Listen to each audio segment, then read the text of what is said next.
You know, the worst thing about this so-called drug war, to my mind, it ruined this job. Of all the characters on The Wire, Colvin is my personal favorite.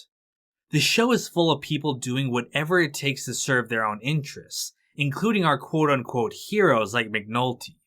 But Colvin is genuinely a great man, always trying to do what's right and being punished for it by the system.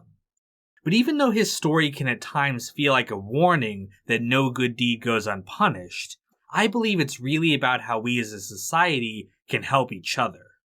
Howard Colvin is a major in command of the Western District of Baltimore. His nickname is Bunny, but only his friends are allowed to call him that. Only my friends call me Bunny. Yeah, but why? You don't need to know. And if you tell anybody, I'll cut your balls off. Though he only becomes a prominent character in the third season onward, he's actually introduced in the second season episode, Stray Rounds. When I was watching the series for the first time and posting my reactions, I actually correctly guessed from his appearance that he would be a major character on the show. I don't know what his name is or what his rank is, but they have this like commander or something like that, this high-ranking police officer come down there, and I don't know what it is, but it kind of just seemed like he's going to be a character moving forward. I don't know why I noticed that. Like, there's not too many like scenes with him, but it just seemed like, I don't know, he just had this air like, oh, okay, this character is going to stick around. During this episode, he's called in to mass arrest drug dealers following the fatal shooting of a 9-year-old boy. From his first introduction, he complains about the drug war and the ineffective way the police are fighting it. It's clear even this early on that the writers knew what his storyline would be for the next season. Fucking pointless. Hey, we jack up enough shitbirds, this case can fall. I ain't talking about that. I know the drill. I'm talking about this whole mess. We're chasing this shit from one corner to the next like it's a plan. In the third season, Colvin is a major character and the instigator behind the season's main conflict. As he approaches retirement, he reflects on his career and how little of an impact he's had on crime in the city. Though he has a cushy job lined up for himself, he can't help but think that his legacy as a cop will be the continuation of the drug war, something he absolutely hates. He decides to do something radical and effectively legalizes drugs in designated areas in his district, which come to be known as Amsterdam. This not only contains the violence and allows his officers to focus on the community, it also provides an opportunity for social workers to start treating addicts. Though the solution is not perfect, it's clear that this is the start of something good for Baltimore. However, the issue gets weaponized by Carcetti in his campaign for mayor, despite his personal promises to Colvin himself. Royce is forced to shut the project down, and Colvin is thrown under the bus. He ends up being screwed out of his next job and his retirement, the very thing he thought kept him safe during this whole experiment. You're out, today, at the lower grade. That's against the goddamn contract. What part of Bendover didn't you understand? As I stated before, the central theme of the third season is reformation, both for the characters and the institutions of Baltimore. Colvin tried to reform the police system, to make it work for the good of the people instead of continuing a drug war that only benefited the ones fighting it. However, like all the people that tried to fight the establishment, he ends up beaten down like a nail out of place. There's a reason I put this section right after Stringer's.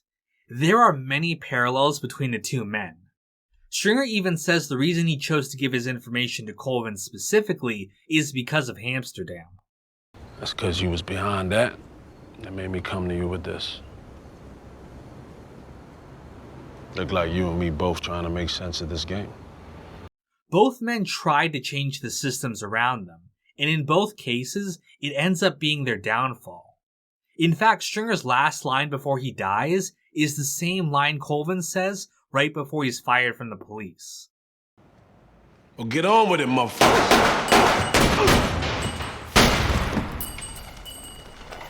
Not much you can say, is there? Not the real police. Get on with it, motherfucker. Excuse me, Major?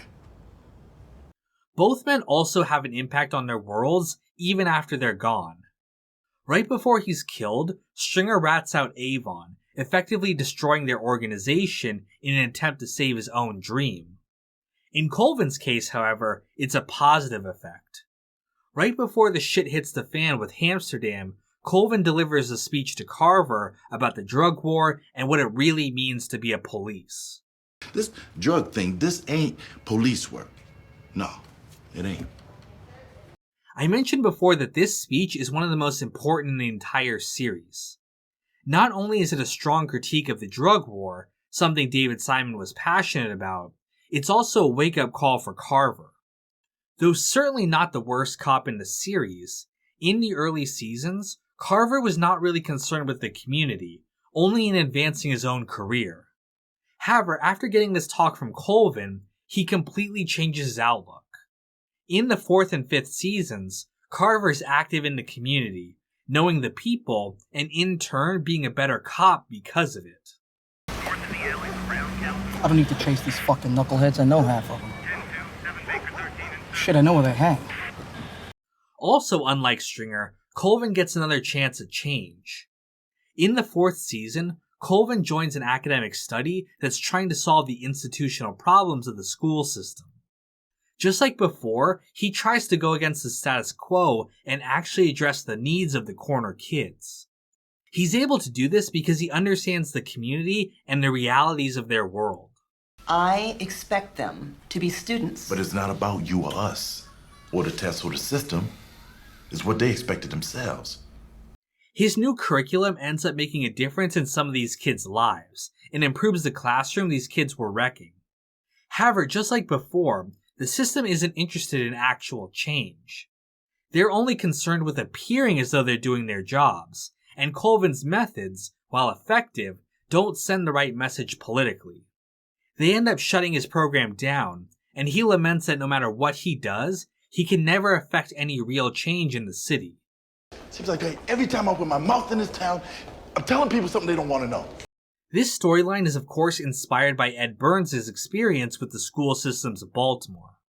He worked as a teacher after retiring from the force, and both Colvin's storyline and Przybylewski's are based on his time dealing with the dysfunctionality of the inner city school system.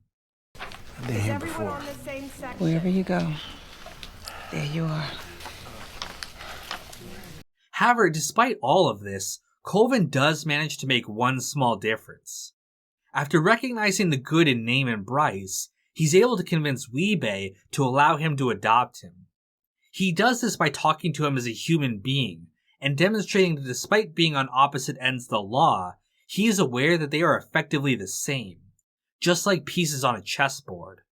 Who got the liquor license at over the underground, or what corner Tatum man got shot on when it come out the musical lounge back in '88? Division and gold. Though he failed to change the school system just like he failed to reform the police, he manages to save one boy from a life in the streets. It reminds me of the quote from the Talmud, "Whoever saves one life saves the world entire." None of us can change everything we would like to in this world, but we can have an effect on the things directly around us. Colvin was able to make a difference in one life, and in doing so will have ripples far beyond what he could accomplish himself. Maybe Naaman will become a force for good in the world, just like we see during his debate. Or he might become another corrupt politician. There's evidence that he'll become a new Clay Davis, just like Michael became the new Omar and Dookie became the new Bubbles. You think I have time to ask a man why he giving me money or where he gets his money from? I'll take any motherfucker's money if he giving it away. Yeah, well, I don't want to know. That ain't shit. I'll take any motherfucking money if he giving it away now. The show leaves open the question of whether Colvin's actions had a positive effect or not. The same goes for Amsterdam itself, which I've stated was not a perfect solution. But in the end, I don't think it matters. Just like in real life, we can never know if what we do is truly for the greater good or not. It's about trying our best and dealing with the results. Colvin did what he thought was right, regardless of the consequences to him personally. It's one of the few hopeful messages in the series, and it's why in a show with so many incredible storylines, Bunny Colvin's is my personal favorite. Like, I just did what I did. Felt right. I'm fine with that.